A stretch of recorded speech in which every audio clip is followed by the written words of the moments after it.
Hi students, welcome to Sai Priya's English. இந்த வீடியோவில் 12th standard unit 1 prose Two Gentlemen of Verona பார்க்கலாம்.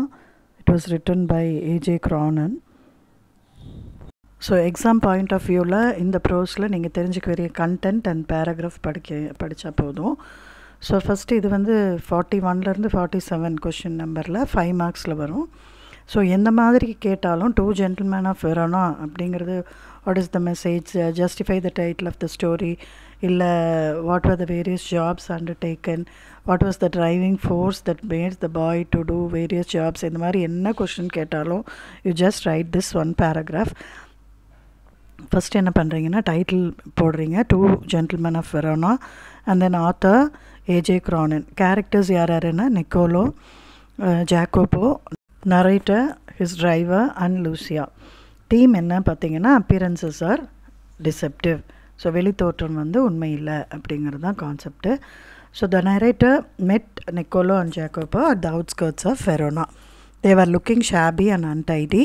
He was attracted by their earnest eyes.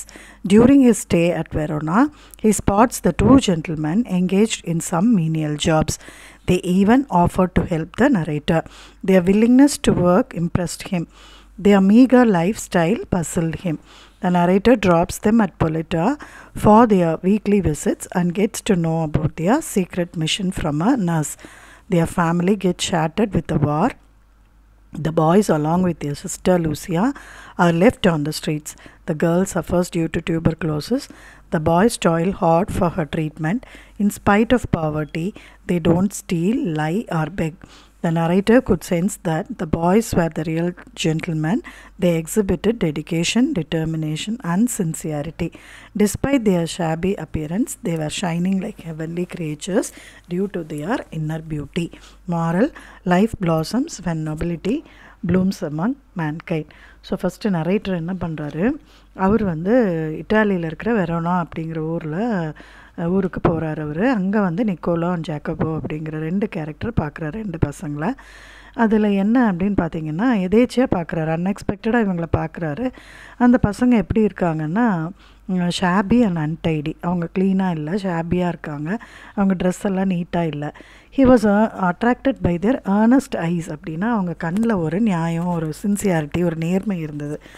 During his stay at Verona, he spots the two little gentlemen engaged in some menial jobs. So things விற்கிறது, news paper sales பண்ணுறது, இல்லை tourist கைடாக இருக்கிறதோ, இல்லை shoe polish போடுறது, ஒரு குட்டி குட்டி வேலை, சின்ன சின்ன வேலைகள் யார் என்ன சொன்னாலும் ஓடி ஓடி செய்கிறாங்க, அது காசு வாங்கிக்கிறாங்க. அப்போது they even offer to help the நரேட்டருக்கும் ஹெல்ப் பண்ண வராங்க. Their willingness to work impressed him. இந்த மாதிரி வேலை செய்கிறாங்களே அப்படின்னு சொல்லிட்டு அவர் ரொம்ப இம்ப்ரெஸ் ஆகிடுறாரு. Their meagre life stay puzzle. இவ்வளோ சம்பாதிக்கிறாங்க, ஆனாலும் அவங்க எப்படி இருக்காங்க, ரொம்ப சிம்பிளாக இருக்காங்க.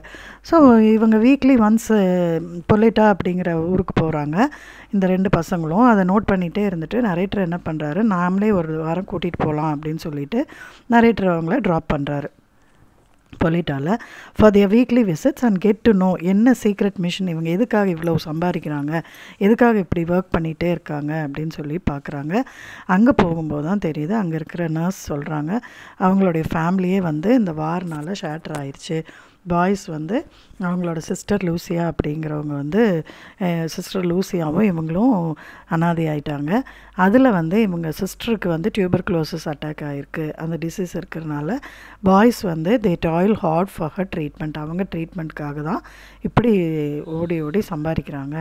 ஸோ இன்ஸ்பைட் ஆஃப் பாவர்ட்டி, அவங்க இவ்வளோ வறுமையில் இருந்தாலும் they don't steal, lie or beg. அவங்க வந்து என்ன திருடலை, பொய் சொல்லலை, பிச்சை எடுக்கலை. So the narrator could sense that. அப்போ தான் யோசிக்கிறாரு, இவங்க தான் த ரியல் ஜென்டில்மேன் அப்படின்னு சொல்கிறாரு. They exhibited dedication, determination and sincerity. So, and despite their shabby appearance, they were shining like a heavenly creatures due to their inner beauty. So, இந்த சிறுவர்களோட தியாகம், நேர்மை, அப்புறம் அவங்க எடுத்திருக்கிற பணி, அந்த வேலையில் இருக்கிற அர்ப்பணிப்பு, இது எல்லாமே வந்து மனித சமூகத்திற்கு ஒரு புதிய நம்பிக்கை தரதாக இருக்குது அப்படின்னு சொல்கிறாரு. So life blossoms. மாரல் என்னன்னா அதாவது மனித நேயம், அதாவது பெருந்தன்மை எங்கே இருக்கோ அங்கே தான் வந்து வாழ்வு மலருது அப்படிங்கிறாரு. Life blossoms when nobility blooms among the mankind. மனிதர்களுக்கிடையே பெருந்தன்மையாக நேர்மையாக ஒருத்தருக்காக மற்றவங்க இரக்கம் காட்டுறது, இந்த பண்புகள் எல்லாம் இருந்தால் தான் நம்ம சமுதாயத்தில் நல்லபடியாக வாழ முடியும் அப்படின்னு சொல்கிறாரு. ஸோ யாரையுமே வெளித்தோற்றம் வச்சு எடை போடாதீங்க, அவங்க நல்லவங்களா கெட்டவங்களா அப்படின்னு சொல்கிறாரு. இப்போது சப்போஸ் இந்த பேராகிராஃப் உங்களால் எழுத முடியல, ரொம்ப பெருசாக இருக்குதுன்னு நினைக்கிறவங்க லேட் ப்ளூமர்ஸ், நீங்கள் இந்த சின்ன பேராகிராஃப் கூட எழுதலாம். மெயின் பாயிண்ட்ஸை மட்டும் எழுதுங்க. அது என்ன அப்படின்னு பார்த்தீங்கன்னா, Niccolo and Jacopo were two small boys. They did several works to earn money. Cronin likes them a lot. Lucia, their sister, is sick with tuberculosis. They spend money for her treatment. They keep it as a secret. Cronin is surprised and happy to see them.